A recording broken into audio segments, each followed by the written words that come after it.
In this game I played against a German club player named Peter, last name was Peter. In Bad Weisse, this was the third round.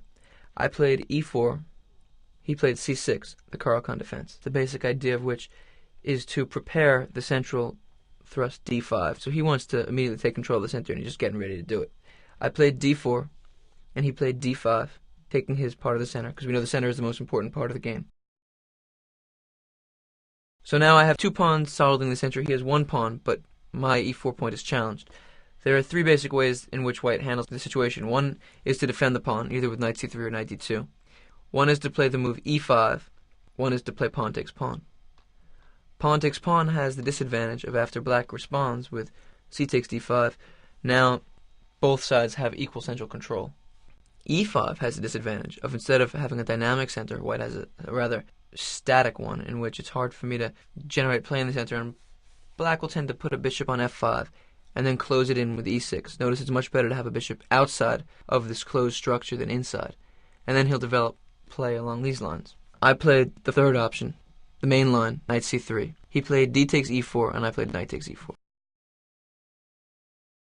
So now black has a very solid structure, but white has a little more central control. My opponent played knight f6. I played knight takes f6, and he played g takes f6. So now we see that at this point, black's pawn structure is a little bit weakened. He has these doubled pawns. If he goes kingside, his king will be a little weak, which means that his king pretty much will stay in the center or go queenside, which is really good for me to know. I began with c3. Now the reason that I played this move is because, actually, in a strange way, because of his bishop on c8. The point is that black has to develop that bishop quickly, because at one point he's going to need to play the move e6 to be able to bring out the other bishop. So he has to put the bishop out to either the f5 or g4 square. The most natural move for white here is to play knight f3, developing my knight towards the center. But now I would allow black a good developing move, bishop to g4. Now the bishop pins my knight, and then he'll go on with his business. By playing c3 first, what I do is I make his bishop move out, because he needs to move the bishop out, to the second best square. He plays bishop f5. And now I play knight f3. So we see that by playing a slightly different order of moves, I forced his bishop to go to the second best square as opposed to the best square. After knight f3, he played e6, and I played the move g3. So now my plan is to develop my bishop on g2 to fianchetto the bishop. What that means is to put my bishop on g2 on the diagonal. My pawns are on h2, g3, and f2. My bishop is on g2, so that I sort of seem to have light squared weaknesses, but my bishop fills up those holes very quickly. And it's a very solid, good way of developing a piece, especially since I know he's going to probably castle queenside later on, my bishop will be good on that diagonal. Also, the g file is open, which means sooner or later black will probably play rook to g8, which would attack my g2 pawn if I develop my bishop, say, on the e2 square. After g3, that rook wouldn't do anything. So it's a good way to develop my pieces. Here my opponent played the move queen to b6. Now after playing a move like g3, the most natural thing to do is to consistently develop our pieces, bishop g2. That's obviously what we intended with g3, but my opponent's last move sort of stopped that, because if I play bishop g2 now, his response will be to play queen a6, a strange looking move, which actually makes my game very difficult. The first point of it is it simply stops me from castling. My next move wants to be castled, but we know the rule, we cannot castle through check. His queen controls the f1 square, so it's illegal for me to castle. I can't do it. And the incredible thing is it's very hard for me to actually figure out how to castle. For instance, if I try to block the diagonal with queen e2, he can play bishop d3, attacking my queen and maintaining the control of the diagonal. I have to move my queen, then it can continue developing. If I allow this move queen a6, it's very tricky for me to finish up my development, and my king is going to be stuck in the center. And if my king is stuck in the center and he develops and he can bust open the center, try to attack him, a very important way to attack in chess is to keep your opponent's king in the middle of the board. So if I play bishop g2, I could allow my opponent a pretty dangerous idea. But I stopped it. I played the move queen e2 first. Now this move has more than one purpose. For one thing, I'm simply not allowing my opponent to play queen a6 because I control that square more than once. If he plays queen a6 now, I can either move my queen or trade on a6. And after you look at the variation, for instance, queen takes queen, knight takes queen on a6, bishop takes knight on a6, black plays b7 takes a6. black has a very bad pawn structure, and the doubled pawns on the a file will give him big problems. So he can't do that. And the other point is that I'm defending my b2 pawn. See, my opponent was sort of, by playing queen b6, he stopped both of my bishops from developing. My bishop f1 can't develop too well because of queen a6. My bishop on c1 can't develop because my b2 pawn is hanging. By playing queen e2, I freed up my f1 bishop to come to g2 because I control the diagonal. And now my bishop on c1 can move because the b2 pawn is defended. And here my opponent played a slightly wrong move. He played knight d7, which completely allows me to develop my pieces. Slightly better, I think, would have been bishop to e7, because now if I play bishop to g2, he still has the option of playing queen a6, offering a trade of queens. Because if I castle, he can take my queen, and if I move my queen, he controls that diagonal. I can't castle kingside. And after queen takes queen, knight takes queen, it's good for black to trade the queens, because there's sort of a rule in chess. If you're better in material, you want to trade down pieces. You can think of that in that if you have 3 pawns and your opponent has 2 pawns, the advantage of 3 to 2 is smaller than if you have 2 pawns and your opponent has 1 pawn. In mathematical terms, the ratio of 3 to 2 is smaller than the ratio of 2 to 1. If white has a better game positionally, if white has more space, for instance, it's good to trade down. So black, because he's a slightly worse position in space, should trade down because that gives him he has less pieces to maneuver within the less space. So queen a6 would be a good trade for him. So I simply wouldn't play bishop g2 immediately. My opponent playing knight d7, though, I said no problem, I can play bishop g2, because now if he plays his move queen a6, I simply take it, and after b takes a6, his pawn structure is just terrible. So we see that by slightly changing the order of my moves, I made black's position a little more difficult. So I slightly improved my position first by playing knight h4, attacking his bishop on f5. His bishop came back to g6 because, notice, if I took on f5, he can't take back because his e-pawn is pinned to the king. And even if he did take back, those 3 pawns, tripled pawns, would be tremendous weaknesses. He came back to g6, and now I played the move bishop to g2. After bishop g2, my opponent castled queenside, and I castled kingside. And now we have the beginning of what could be a race. When the opponents castle on different sides of the board, what the position often comes down to is a race for the king. Here, white is going to be way ahead in the race, because first of all, his queenside is very weak, because the c6 pawn is a weakness. I'm going to play the moves b4 and a4, and soon play the move b5, breaking down his pawn structure.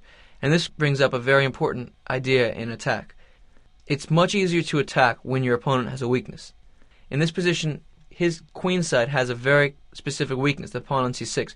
After b5, suddenly the lines are opening up around his king. If you imagine if his pawn were back on c7, things would be very different. It would be much harder to attack, because then b5, for instance, wouldn't do anything. I'd have to push my pawns up to b5 and a5, and then play a move like b6 to sacrifice a pawn in any attempt to open up anything.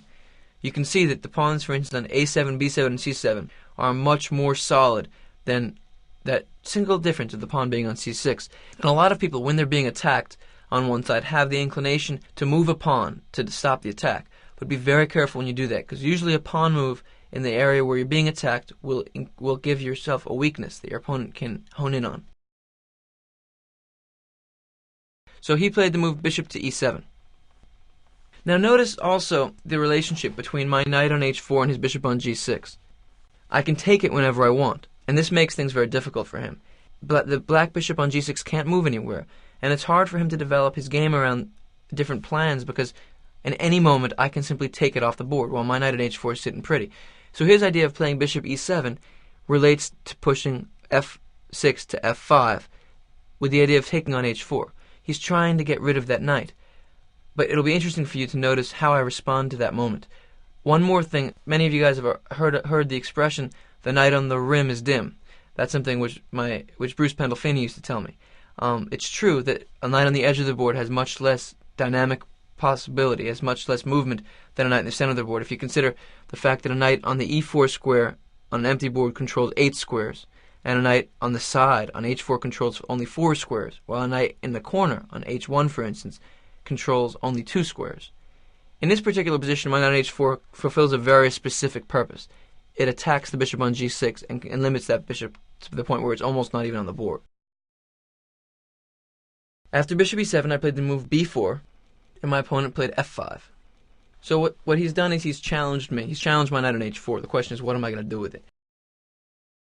And here we reach an interesting moment in chess. I can take on g6, but it would be a mistake. If I play knight takes g6, then after h takes g6, I've done a number of things. For one thing, I've solidified his pawn structure. The pawns, you can see this strange kind of diamond of pawns, f7, e6, f5, g6. They support one another, and their one weak point, f7 square, is very hard for me to reach with two bishops, because a bishop can't get there. The reason I say that is because, for instance, if I had a knight, my knight on e5 would attack the f7 point, but nothing else can jump over pieces. And the other thing is that I'll have opened up the h-file for him to work with. Now he has, if he can double rooks, if you imagine him putting a rook on h5 and another rook on h8, he's attacking my h2 pawn. And so by simply playing knight takes g6, I've taken off a piece of one of his pieces, which does absolutely nothing. I've solidified his pawn structure, and I've given him room to attack. Instead, I played the simple move knight f3. And we see that what's happened is my opponent played the move f5. I let him lock in his own bishop, and then I simply said, okay, I don't want it. Came back to f3. So I simply made him play the move f5, and I backed away, no problem. Now your bishop on g6 can't go anywhere. So he tried to give his bishop a little life, played bishop to h5. Now this might seem like a good piece to you, like his bishop on h5 pins the knight. You probably know that pins are good. But in fact, it's not such a useful piece, because for one thing, he can't utilize the pin, and I can get out of the pin whenever I want, queen d3. And another thing you should know is that whenever my queen moves out of the way, it'll almost force him to take on f3. The reason being, after my knight moves away, his bishop on h5 does absolutely nothing, and will do absolutely nothing for a long time. Try to imagine what that bishop on h5 could ever do. It's just sitting there empty. So the bishop on h5 can take on f3, but if I play correctly, I can make that completely unimportant. And so I continued my attack with a4. My opponent played queen c7, a defensive move. The reason he did that is because I had a threat. I wanted to play the move a5, and after he goes back to c7, play the move a6. Boom, boom. And suddenly everything is opening up. The c6 pawn will be very weak because the b7 pawn is leaving, and I've undermined this attacking point. You can see that if he were to play pawn takes pawn on a6, I would play queen takes a6 check, and he'd be in big trouble. And if he plays the move b6, then what I'm going to do is I'm going to move my queen to e3, and I'm going to slowly pile up on the c6 pawn, and my opponent's going to be in a big problem because he has no real way to continue to develop a plan of his own. It's also important for you to notice that if he leaves my knight on f3, his knight on d7 can't move, because if his knight comes to f6, it allows my knight to jump into the e5 square. Boom. And that knight is just completely brutal. Also, an important thing to notice is that my bishop will eventually come to the f4 square, pushing his queen back. All of black's pieces are bad, all of white's pieces are good, and his king is weak too. The relationship between the knight on f3 and the knight on d7 in this position might be interesting for you to take a look at. A lot of the time in chess, when our opponent makes a move, we take the space that he left behind. And here, his knight on d7 is the only... It's locked to that square because if it moves, my knight will hop into a very good square. So his knight is made into a purely defensive piece by my knight just sitting on f3, doing, it seems, like nothing. So my opponent played queen c7 with the idea of if I play a5, he would quickly play a6 and try to blockade my attack. Of course, I'm not going to do that. I played b5. So now I'm undermining the c6 pawn in a different way, a more direct way, actually. If he takes on b5, then after a takes b5, the a7 pawn is attacked and my bishop on g2 comes alive. So my attack is coming up. Lines are opening up around his king. The first step to the attack is to open up lines around your opponent's king. And a very important thing to understand is that in an attack, when you decide to attack, it doesn't mean that you decide to mate. It means that you have to take these things step by step and have faith in the natural progression of the attack. So in this position, I'm not playing mate. First of all, I'm opening up some lines, then I'm developing my pieces towards the attack. I'm doubling rooks sometimes. I'll slowly move forward and then I'll mate him. It's not just attack and mate. It's a long development to attack. And so don't get too excited. Take your time and play the best moves. After b5, my opponent said, I'm not going to let you open up either the a or the b file. And he played c5, a natural move. I responded to c5 with a5. And now we seem to see that inevitably something's going to open up. Whenever I want to, I can play the move b6, sacrificing a pawn, and if he takes it twice, then I'll have the a file opened up. I don't have to do it yet, but just the fact that I can do that whenever I want makes black's position very difficult. After a5, he played knight f6. And here, I did a big calculation, and I played a forced series of moves that won the game. Take a moment and just think about how you would like to continue the attack, what you think is the correct idea. Even if you don't see all the variations, think about what kind of ideas you think are good for white. We've been looking at the fact that we want to open up the game on the queen side, right? We've also talked about the fact that the relationship between the knight on f3 and the knight on d7 was such that if the knight moved, my knight would jump in. We also talked about the fact that I wanted to play the move bishop on c1 to f4 at one point. All those ideas have to be used, but you got to use them in the right order. If I were to play bishop f4 immediately, my opponent would just play bishop to d6, blockading it all. I can't play knight e5 immediately because I would simply lose my queen. I began with the pawn sacrifice b6.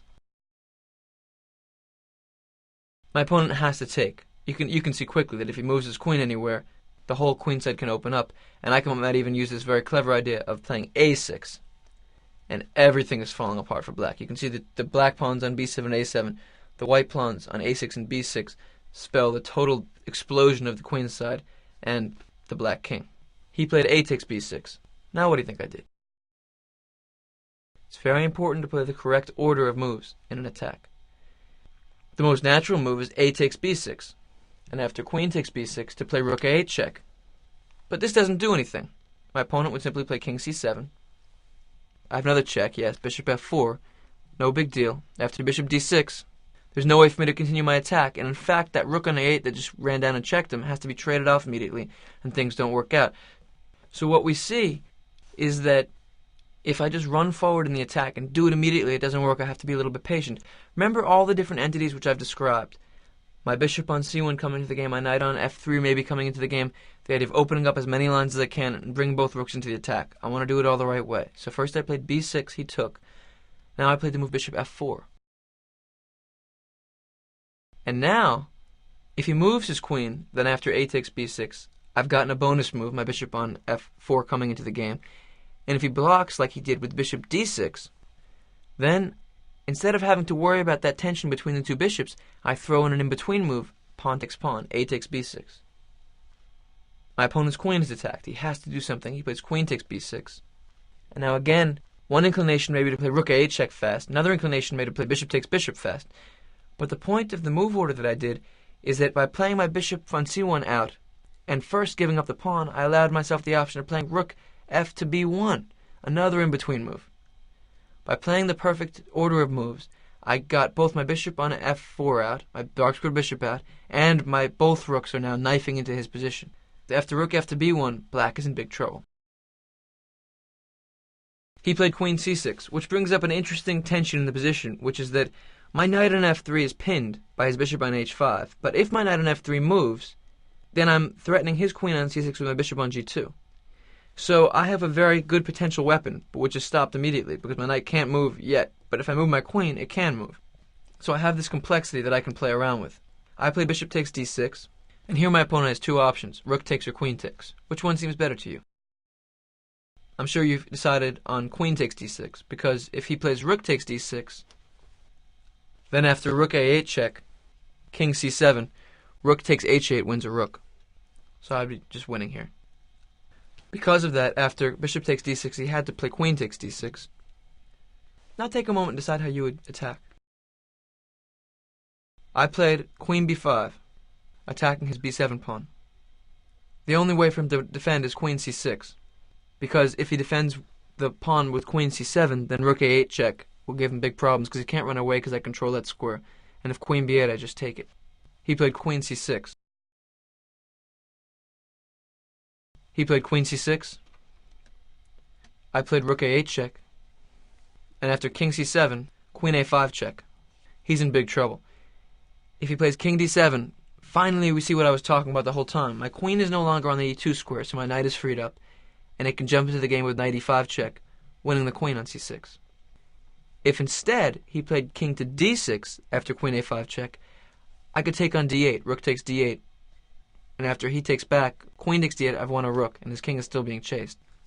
So after queen a5 check, his only move is b6. What did I see here? It seems like for a moment black is defending everything. My queen is attacked, my rook is attacked, his king looks safe.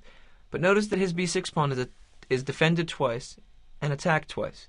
Here I used a theme of removing the defender to push his king away from the defense of the b6 pawn, rook a7 check.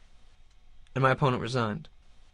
No matter where the king goes, any of the three possibilities, c8, b8, or d6, my next move will be rook takes b6, and then I'm either going to win his queen or mate him very quickly. So we gave up the game. So when thinking about this game, I want you to remember a number of themes which I used in it.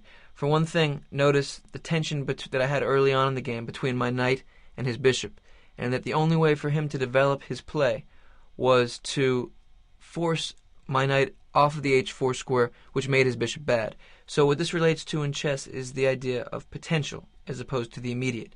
I could potentially take it. I never took the bishop, but I forced him to weaken his position by the potential to take the bishop at any moment.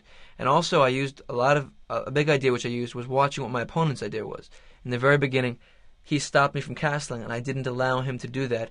And so by stopping my opponent's ideas, I put a real cramp in his style, in his development. Now another theme which was very important in this game was the idea of a weakness in the king's position. My king's side was very solid, and his queenside pawn structure with the pawn on c6 allowed me to undermine it with the b4 to b5 thrust. Again, maybe you should look it over yourself and notice that if you try to create a pawn storm against a king's position in which there are no pawn weaknesses, it's very, very hard. But if there's a little edge sticking out, something to grab onto, you can often open lines and begin a big destructive attack.